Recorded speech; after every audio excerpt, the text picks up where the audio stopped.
Before watching the video, don't forget to subscribe to our channel by clicking the subscribe button below and clicking the bell icon to be notified whenever we publish a new video. Have you ever received the results of blood tests and felt lost with that bunch of numbers and technical terms? The scenario tends to get even worse when those numbers aren't within the desired range, right? If you've ever had routine blood tests done, you may have noticed that there are several markers that doctors use to get a more detailed picture of your health. Some examples of very common markers in these tests are total cholesterol, triglycerides, blood glucose, and urea.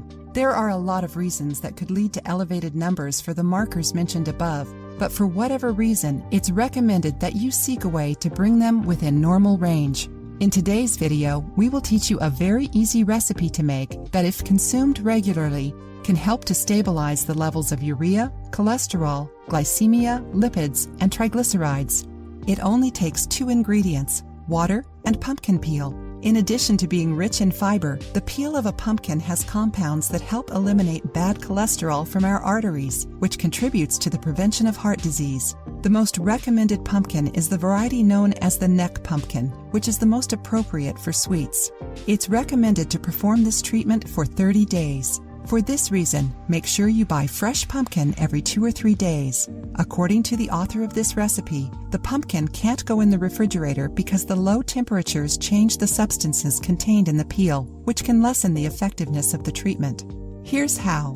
Beat 100 grams of pumpkin peel with room temperature water. Can't be cold. Don't put in too much water, but include just enough for the blender to do its job. Mix the ingredients well until it turns into a pumpkin peel smoothie. Don't strain the liquid and drink it immediately.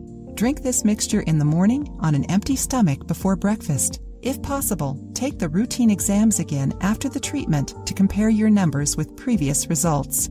If you like the video, give it a thumbs up and share it with your friends. For more recipes and tips, subscribe to the channel.